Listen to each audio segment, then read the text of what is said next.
जय बलिदेव, this is me Arpita. मैं बहुत दिनों से सोच रही थी कि आप सबके साथ मेरी लाइफ की जो छोटी छोटी स्टोरीज़ हैं मैं शेयर करूं।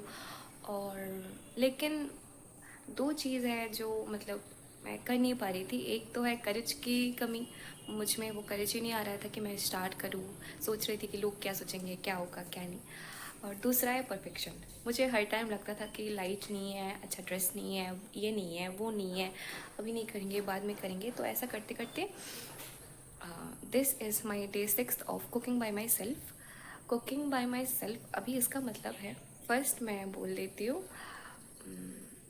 आज का वीडियो भी परफेक्ट नहीं होने वाला। आई थिंक बहुत सारे ऐसे वीडियोस होंगे जो परफेक्ट नहीं होंगे, क्योंकि मुझे नहीं आता ये सब। बट आई प्रॉमिस कि मैं धीरे धीरे सीख जाऊंगी। सीख के जितना हो सके उतना मैं परफेक्ट बनने की कोशिश करूंगी। तो let's get back to that story. Day 6 of my cooking by myself. तो मैं 5 साल से वेजिटेरियन हूँ और मेरे घर में सभी नॉन वेजिटेरियन हैं।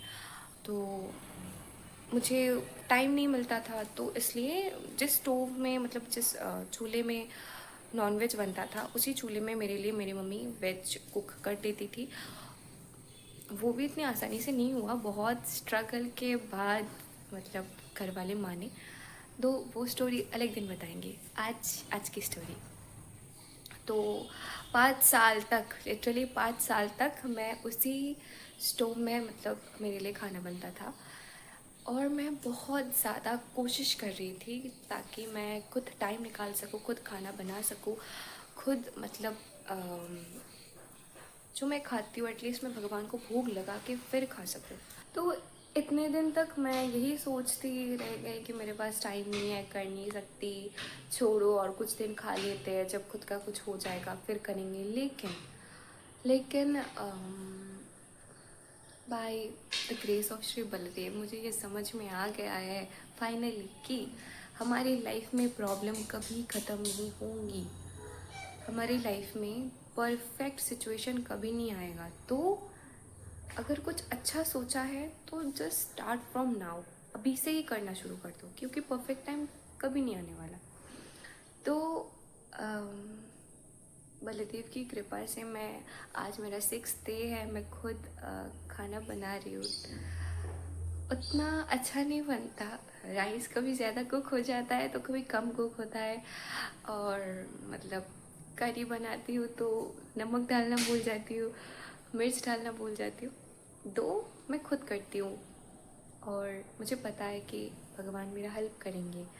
तो और हमारे गुरु परंपरा के अकॉर्डिंग हम जिस दिन एकदम प्योर तरीके से वेज फूड बनाते हैं उसी दिन हम भगवान को भोग नहीं लगा सकते।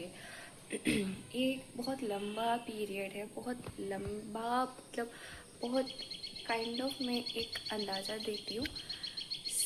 1 साल से ज़्यादा टाइम तक अगर आप एकदम प्योरली वेज फूड बनाकर खाते हो, प्योर वेज के बर्तन में, स्टोव में, इसके बाद ही आप भगवान को भोग लगा सकते हो। इस दौरान आप बाहर का कुछ नहीं खा सकते, किसी नॉन वेजिटेरियन के हाथ का बना हुआ राइस नहीं खा सकते, और बाकी तो है ही, बहुत सारी चीज़ें हैं जो आप नहीं खा सकते। तो ऐसे 1 साल से ज़्यादा टाइम तक मेंटेन करने के बाद ही आप ठाकुर जी को और श्री जी को और श्री बलदेव चंद्र को भोग पवा सकते हो। इस तो ये बहुत लंबा सफ़र होने वाला है। तो आप सब लोग बलदेव से प्रे करना ताकि मैं ये सफ़र पार कर सकूं और बलदेव को ये छोटी सी सेवा, भोग लगाने की सेवा के लिए मैं एलिजिबल हो सकूं।